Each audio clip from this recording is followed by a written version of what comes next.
ರಾಜ್ಯ ಸರ್ಕಾರದ ವಿರುದ್ಧ ಶಿವಮೊಗ್ಗ ಸಂಸದ ಬಿವೈ ರಾಘವೇಂದ್ರ ವಾಗ್ದಾಳಿ ನಡೆಸಿದ್ದಾರೆ. ಅವರೇನು ಹೇಳಿದ್ದಾರೆ ನೋಡ್ಕೊಂಡು ಬರೋಣ. ವಿಶೇಷವಾಗಿ ಕಾಂಗ್ರೆಸ್ ಸರ್ಕಾರ ಬಂದು ಯಾವುದೇ ಒಂದು ಅಭಿವೃದ್ಧಿ ಕಾರ್ಯಗಳು ಆಗಿಲ್ಲ ಅನ್ನೋದು ಜನರ ಮನಸ್ಸಲ್ಲಿದೆ. ಈ ಉದಾಹರಣೆಗೆ ಮಾತಿತ್ತಿರೋರು ಗ್ಯಾರಂಟಿ ಬಗ್ಗೆ ಮಾತಾಡ್ತಾರೆ. ನಾನು ಈ ಸಂದರ್ಭದಲ್ಲಿ ಹೇಳಲಿಕ್ಕೆ ಇಚ್ಛೆ ಪಡ್ತೇನೆ, ಈ ಒಂದು ಸಂದರ್ಭದಲ್ಲಿ ಯುದ್ಧದ ಒಂದು ಸಂದರ್ಭದಲ್ಲಿ ಇವತ್ತು ಪೆಟ್ರೋಲಿಯಂ ಪ್ರಾಡಕ್ಟ್ಸ್ ಇರ್ಬೋದು, ಇದೆಲ್ಲದೂ ಕೂಡ ಯಾವ ರೀತಿ ₹1 ಕೂಡ ಪ್ರೈಸನ್ನು ಹೆಚ್ಚಿಗೆಯನ್ನು ಮಾಡಿದೆ ನಮ್ಮ ಗ್ರಾಹಕರಿಗೆ ಯಾವ ರೀತಿ LPG ಸಿಲಿಂಡರ್ನ ಕೊಡುವಂಥ ಕೆಲಸ ಆಗ್ತಾ ಇದೆ. ಯಾವುದೇ ಪೆಟ್ರೋಲ್ ಬಂಕ್ ಮುಂಭಾಗದಲ್ಲಿ ಯಾವುದೇ ಕ್ಯೂ ಇಲ್ಲ. ಮತ್ತು ವಿಶೇಷವಾಗಿ ಇವತ್ತು ನಾವು ತಿಂಗಳಿಗೆ ₹2,000 ಕೊಟ್ಟೆ ಅಂತ ಭಾಷಣ ಮಾಡ್ತಾರೆ ಹೊರತು ಯಾವುದೇ ಅಭಿವೃದ್ಧಿ ಆಗ್ತಿಲ್ಲ.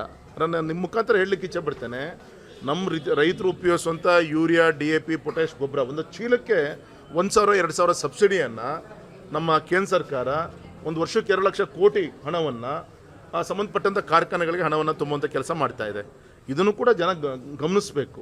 ಮತ್ತು ಈ ಬಾರಿ ಉಪಚುನಾವಣೆಯಲ್ಲಿ ಯುದ್ಧದ ಸಂದರ್ಭದಲ್ಲಿ ಯಾವ ರೀತಿ ಪ್ರಧಾನಮಂತ್ರಿಗಳು ದೇಶವನ್ನು ಯಾವ ರೀತಿ ಹ್ಯಾಂಡಲ್ ಮಾಡಿದ್ರು, ಯಾವುದೇ ಪರಿಸ್ಥಿತಿಯ ವಿಕೋಪಕ್ಕೆ ಹೋಗೋದ ರೀತಿಯಲ್ಲಿ ಎಚ್ಚರಿಕೆಯನ್ನು ಯಾವ ರೀತಿ ತೆಗೆದುಕೊಂಡ್ರು, ಇದೆಲ್ಲದೂ ಕೂಡ ಜನ ಗಮನಿಸ್ತಾರೆ.